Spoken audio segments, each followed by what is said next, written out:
O homem que construiu um império sobre os ombros dos pobres e depois tentou comprar sua alma. Era julho de 1892 e Andrew Carnegie estava na Escócia, visitando sua terra natal, passeando por castelos e recebendo homenagens como o homem mais poderoso da indústria americana. Enquanto do outro lado do Atlântico, soldados armados avançavam contra os operários de sua própria fábrica. Naquele dia, 9 trabalhadores e 7 mercenários morreriam nas margens do rio Monongahela, em Homestead, Pensilvânia, numa batalha que entraria para a história não como greve, mas como um massacre. Carnegie sabia o que estava prestes a acontecer. Ele havia dado as ordens e escolheu estar longe o suficiente para que seu nome não aparecesse nos jornais ao lado das palavras sangue e trabalhadores mortos. Esse é o homem que você vai conhecer hoje. Não o filantropo que doou bilhões e construiu mais de 2.500 bibliotecas ao redor do mundo, mas o estrategista frio, calculista e por vezes cruel, que acumulou uma fortuna equivalente a 2% do PIB inteiro dos Estados Unidos, a maior concentração de riqueza individual que aquele país já havia visto, e que, para chegar até lá, foi capaz de tudo o que o capitalismo do século XIX permitia, e de algumas coisas que ele não permitia também. Se inscreva no canal e deixe o like agora, porque essa é exatamente a história que a cadeira do CEO existe para contar. Andrew Carnegie nasceu em 1835, em Dunfermline, na Escócia, numa família que conhecia a pobreza não como conceito abstrato, mas como presença constante e humilhante dentro de casa. Seu pai era tecelão, operava um tear manual com as próprias mãos e sustentava a família com aquele trabalho repetitivo e exaustivo. Mas a Revolução Industrial não pediu licença. O tear a vapor chegou, e com ele a destruição silenciosa de tudo que o pai de Carnegie havia construído. Andrew assistiu ao pai perder o sustento, perder a dignidade, perder a capacidade de prover para a família. E aquela imagem ficou gravada nele com uma profundidade que moldaria cada decisão que ele tomaria pelo resto da vida. A família vendeu tudo que tinha, pegou 20 libras emprestadas e embarcou para a América em 1848, em busca do que chamavam de Terra das Oportunidades. Chegaram a Pittsburgh, o coração industrial dos Estados Unidos, e descobriram que as oportunidades existiam, mas não para eles, pelo menos não ainda. O pai e a mãe de Carnegie tiveram dificuldade para encontrar trabalho. Andrew abandonou a escola com 12 anos para ajudar a família, e foi trabalhar como mensageiro numa agência de telégrafos, entregando mensagens de bicicleta pela cidade. Mas Carnegie não era apenas um mensageiro. Ele memorizava os rostos de todos para quem entregava, aprendia os nomes, cumprimentava as pessoas pelo nome quando as encontrava na rua. Naquele gesto aparentemente simples estava a semente de uma das mais poderosas habilidades de Carnegie como empresário: a capacidade de fazer as pessoas se sentirem importantes, vistas, valorizadas. Com 17 anos ele havia dominado o código Morse de tal forma que conseguia decifrar mensagens apenas pelo som, sem precisar escrever. Essa habilidade chamou a atenção de Thomas Scott, diretor regional da Pennsylvania Railroad Company, na época a maior empresa do mundo. Scott o contratou como seu secretário e telegrafista pessoal por $35 por mês, e foi o primeiro a perceber que aquele jovem imigrante escocês tinha algo diferente. Scott o tratou como um filho, ensinou os bastidores do mundo dos negócios, e o mais importante, o apresentou à lógica dos investimentos. Foi por conselho de Scott que Carnegie fez sua primeira aplicação em ações, e aquele primeiro gosto do capitalismo mudou tudo. Quando a Guerra Civil Americana começou, Carnegie foi convocado. Mas ele não foi lutar. Pagou $850 para que outro homem ocupasse seu lugar no campo de batalha. Uma prática legal na época que era acessível apenas a quem tinha dinheiro. Enquanto outros morriam nas trincheiras, Carnegie observava algo que a guerra havia deixado escancarado. As pontes de madeira não aguentavam o peso das tropas e dos equipamentos militares. E havia uma necessidade urgente e imediata de pontes de aço. Ele fundou a Keystone Bridge Company e começou a construir. Mas o que transformou a Keystone numa máquina de lucro não foi apenas a construção de pontes. Foi o fato de que Carnegie também possuía as siderúrgicas que forneciam o aço para as pontes, e as empresas de mineração que extraíam o minério para as siderúrgicas. Ele controlava toda a cadeia, e quem controla toda a cadeia não depende de ninguém para determinar seus próprios custos e margens. Esse foi o modelo que Carnegie refinaria pelo resto da vida, e que mais tarde seria chamado de integração vertical.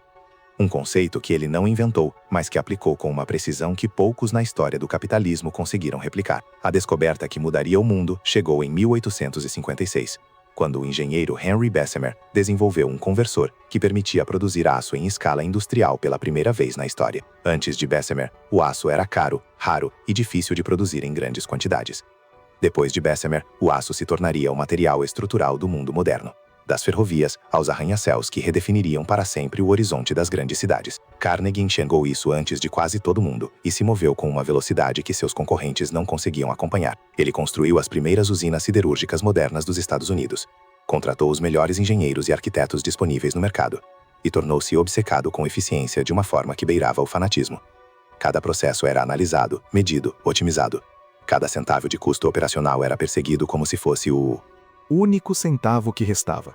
E seus trabalhadores sentiam aquela pressão de forma física e psicológica todos os dias. Carnegie exigia 364 dias de trabalho por ano, concedendo folga apenas no dia da independência americana. À medida que as máquinas avançavam, ele as usava sem hesitação para substituir trabalhadores humanos, porque máquinas não dormem, não pedem aumento e não formam sindicatos. E foi aqui que começou a se desenhar a maior contradição da vida de Carnegie. O homem que havia nascido pobre, que havia visto o pai ser destruído pelo avanço das máquinas industriais, que se tornara o maior defensor público dos direitos trabalhistas em seus discursos e artigos, estava construindo seu império sobre as mesmas engrenagens que haviam esmagado sua própria família. Um dos episódios mais reveladores da sua estratégia competitiva ocorreu com a usina do Kesney Works, uma concorrente que estava crescendo e ganhando mercado. Carnegie e seu sócio operacional, Henry Frick, decidiram destruí-la. O método escolhido não foi preço,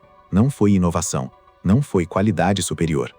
Foi uma mentira. Carnegie começou a espalhar rumores entre os clientes ferroviários de que o aço da Duquesne era defeituoso, que faltava ao produto o que ele chamava de homogeneidade. Quase ninguém sabia o que a palavra significava, e esse era exatamente o ponto. O termo soava técnico o suficiente para assustar compradores que temiam receber produtos de baixa qualidade. Com a reputação abalada e os clientes migrando, a Duquesne entrou em colapso financeiro, e quando o momento certo chegou, Carnegie comprou a empresa por uma fração do seu valor real. As regras do jogo eram simples: faça o que for necessário para vencer. Mas a maior crise estava ainda por vir. Em 1892, Carnegie havia acabado de investir milhões para modernizar sua usina em Homestead, transformando-a na mais eficiente do país. A lógica agora exigia a próxima otimização: reduzir os custos de mão de obra. Henry Frick recebeu a missão.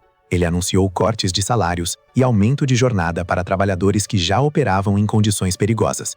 Numa época em que 9% de todos os trabalhadores siderúrgicos americanos morriam em acidentes de trabalho todos os anos. Quando os operários se recusaram e cruzaram os braços, Frick os expulsou da fábrica e contratou trabalhadores imigrantes para substituí-los. Para escoltá-los até a usina, trouxe 300 mercenários da agência Pinkerton, armados e prontos para enfrentar quem se colocasse no caminho. Do outro lado estavam 10.000 trabalhadores furiosos, que não tinham intenção de abandonar aquele lugar que chamavam de lar. Ninguém sabe ao certo quem atirou primeiro. O que se sabe é que o dia terminou com 16 mortos, centenas de feridos e 8.000 soldados da Guarda Nacional sendo convocados pelo governador para retomar o controle. Quando a fábrica reabriu, os trabalhadores voltaram com salários mais baixos, jornadas mais longas e as mesmas condições inseguras de sempre. Carnegie estava na Escócia durante tudo isso. Quando as notícias chegaram até ele, ele declarou publicamente que estava desolado com o ocorrido. Poucos acreditaram. Se você chegou até aqui, você já entende que essa história é sobre muito mais do que dinheiro.